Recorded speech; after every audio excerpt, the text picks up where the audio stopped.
देखिए, जहाँ कोशिशों का कद बड़ा होता है, वहाँ नसीबों को भी झुकना पड़ता है। देखिए, आज है 15 जनवरी का दिन और आज के वीडियो में जितने भी प्रश्न हैं मोस्ट इम्पोर्टेंट है सभी परीक्षाओं के लिए। तो चलिए शुरू करते हैं आज के वीडियो को और देखते हैं कौन-कौन से प्रश्न हैं जो कि आपकी परीक्षाओं के लिए इम्पोर्टेंट है। देखिए, बहुत सारे बच्चे कहते हैं सर पीडीएफ कहाँ पे मिलेगी? तो देखिए, इस वीडियो की जो पीडीएफ है वीडियो के डिस्क्रिप्शन बॉक्स से और हमारे टेलीग्राम चैनल से मिल जाएगी पीडीएफ की लिंक। और देखिए, जो वार्षिकांक की पीडीएफ है 2022-23 की, ठीक है? इसकी भी लिंक वीडियो के डिस्क्रिप्शन बॉक्स में मिल जाएगी। वहाँ पे क्लिक करके इसको डाउनलोड कर सकते हैं आप। तो चलिए शुरू करते हैं इस वीडियो को। देखिए, आज का पहला प्रश्न है कि जनवरी 2023 में भारत ने किस देश के साथ राजनयिकों के प्रशिक्षण में सहयोग बढ़ाने के लिए एक समझौते ज्ञापन पर हस्ताक्षर किया है? तो देखिए, ये देश आपका पनामा है। और देखिए, इस समझौते ज्ञापन पर हस्ताक्षर अभी हाल ही में इंदौर में किया गया। भारत के विदेश मंत्री डॉक्टर सुब्रमण्यम जयशंकर और पनामा की विदेश मंत्री जनेना तेवाने मेंकोमो के साथ। देखिए, पनामा की अगर बात करें तो पनामा की कैपिटल क्या है? पनामा सिटी है। और पनामा जो है आपका नॉर्थ अमेरिका महाद्वीप में स्थित है। और यहाँ की मुद्रा है पनामियन बालबोआ। और यहाँ पे जो है यूएस डॉलर भी चलता है करेंसी के रूप में। देखिए, भारत किस देश के साथ कौन सा समझौता करता है, ये चीज़ें एग्जाम में पूछी जाती हैं। तो इसको भी आप नोट कर लीजिएगा कि भारत ने पनामा के साथ कौन सा समझौता किया है? राजनयिकों के प्रशिक्षण में सहयोग बढ़ाने के लिए एक समझौता किया है, ठीक है। और दूसरा प्रश्न है कि सशस्त्र बल भूतपूर्व सैनिक दिवस को हम कब मनाते हैं? तो देखिए, हर साल 14 जनवरी को हम सशस्त्र बल भूतपूर्व सैनिक दिवस को मनाते हैं। और देखिए, इस दिवस को 2017 से हर साल मनाया जा रहा है और पहले इस दिवस को युद्ध विराम दिवस भी कहा जाता था।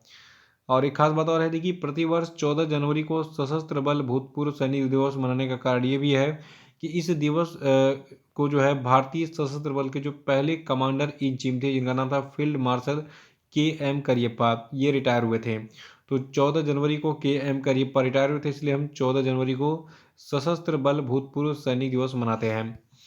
और देखिए, तीसरा प्रश्न है कि कौन सा राज्य 26वें राष्ट्रीय युवा महोत्सव यानी कि नेशनल यूथ फेस्टिवल का मेजबान है?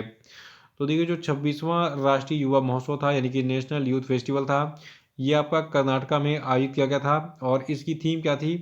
देखिए, 23वें राष्ट्रीय युवा महोत्सव की थीम थी विकसित युवा विकसित भारत। इसको नोट कर लीजिएगा, इसकी थीम एग्जाम में पूछी जाएगी।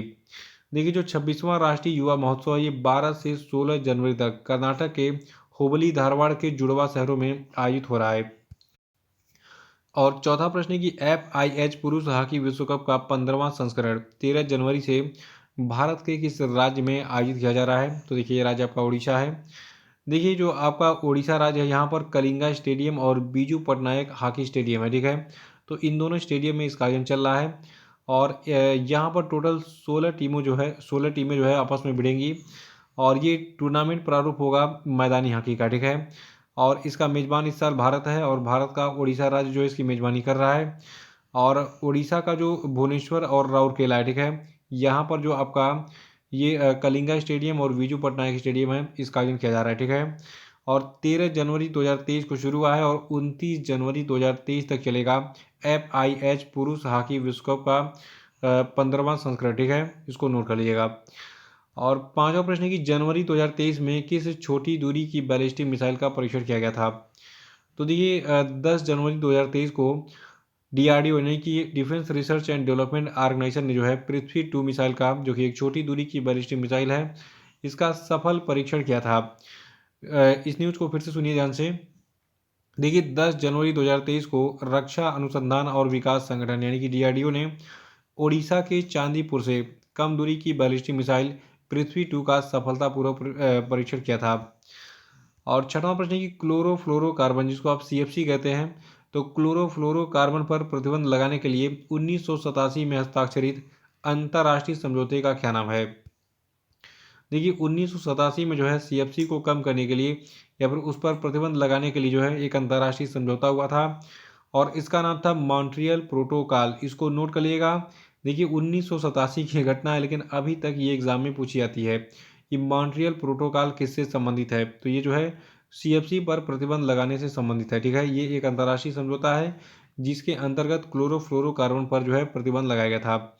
देखिए, संयुक्त राष्ट्र की एक रिपोर्ट के अनुसार हानिकारक रसायनों का उपयोग बंद करने के लिए 1987 में हस्ताक्षरित अंतर्राष्ट्रीय समझौता जो हुआ था इसका नाम था मॉन्ट्रियल प्रोटोकॉल। ये बिल्कुल सक्सेसफुल यानी कि सफल रहा। देखिए क्लोरोफ्लोरोकार्बन जो होता है ये आमतौर पर स्प्रे कैन यानी कि जो आप परफ्यूम वगैरह लगाते हैं डीओ वगैरह उसमें जो स्प्रे आप करते हैं तो उसमें सीएफसी भरा होता है यानी क्लोरोफ्लोरोकार्बन भरा होता है। फ्रिज में भी होता है और फोम इंसुलेशन और एयर कंडीशन यानी कि एसी में भी पाया जाता है। और ये जो आपका सीएफसी है ये ओजोन लेयर को नुकसान पहुंचाता है, ठीक है। तो ओजोन लेयर डिप्लीकेशन के बारे में आपने जो है पढ़ा होगा, नहीं पढ़ा तो मैं कभी एक वीडियो बना दूंगा इसके बारे में, ठीक है। और इसके बारे में बहुत बार बता भी चुका हूँ, तो करेंट अफेयर में ही बता दूंगा किसी न किसी सेशन में कि जो ओजोन लेयर डिप्लीकेशन है यानी कि ओजोन लेयर क्षरण है ये क्या चीज़ है और कैसे सीएफसी जो है ओजोन लेयर को नुकसान पहुंचाता है, ठीक है।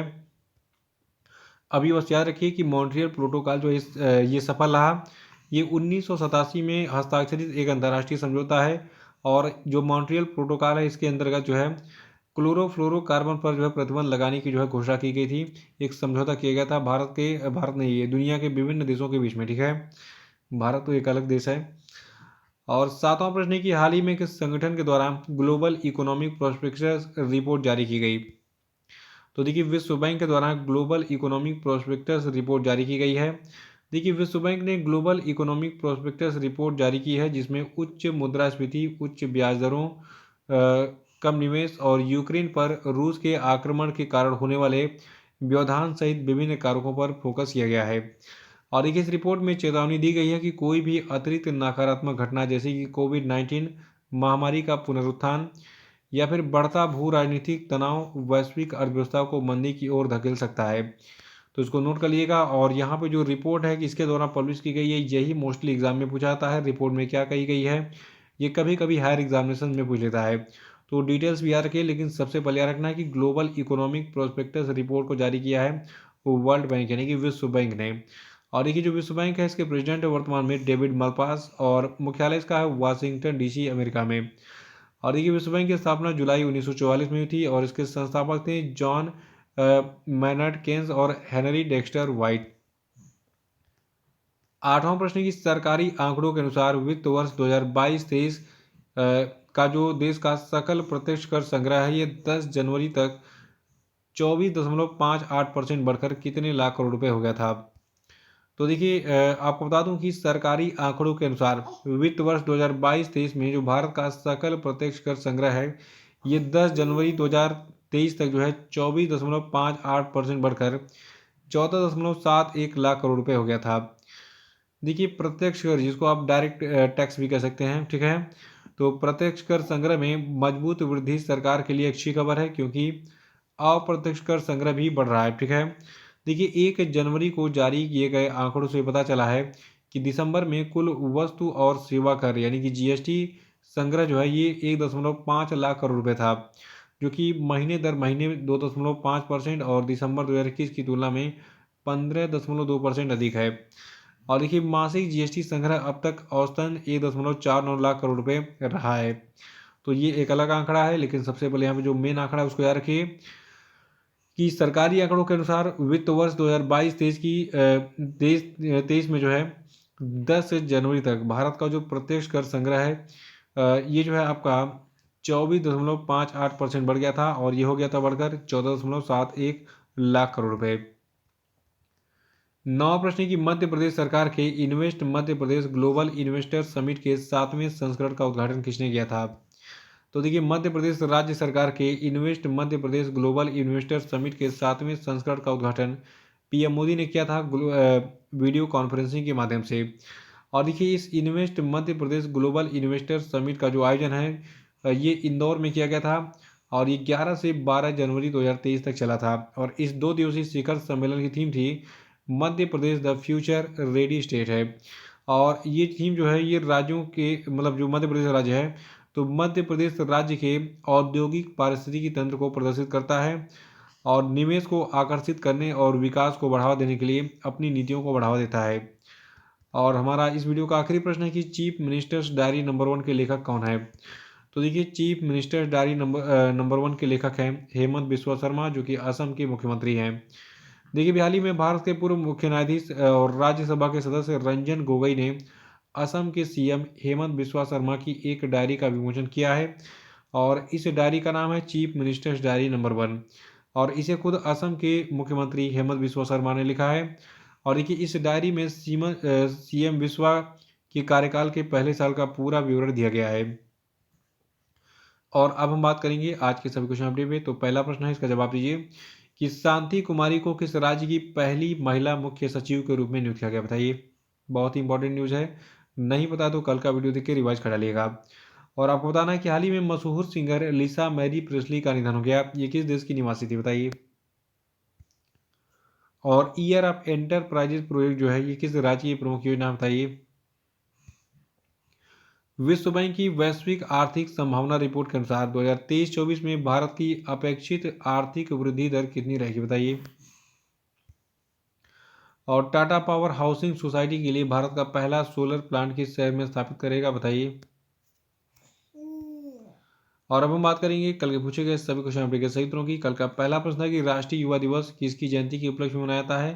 तो स्वामी विवेकानंद की जयंती के उपलक्ष्य में 12 जनवरी को हर साल हम राष्ट्रीय युवा दिवस मनाते हैं। एग्जाम में सबसे अधिक पूछे जाने वाला प्रश्न है कि राष्ट्रीय युवा दिवस कब मनाया जाता है। तो ये 12 जनवरी को हर साल मनाया जाता है। और देखिए जो आपका बनारस यानी कि वाराणसी शहर है, यहाँ पर भव्य सांस्कृतिक कार्यक्रम सूर्य सरिता सिम्फनी ऑफ गंगा का आयोजन किया गया था। और देखिए बनारस में भी हाल ही में क्रूज सेवा भी शुरू की गई है, इसके बारे में मैंने परसों बताया था, तो परसों का वीडियो देख के उसको रिवाइज कर डालिएगा।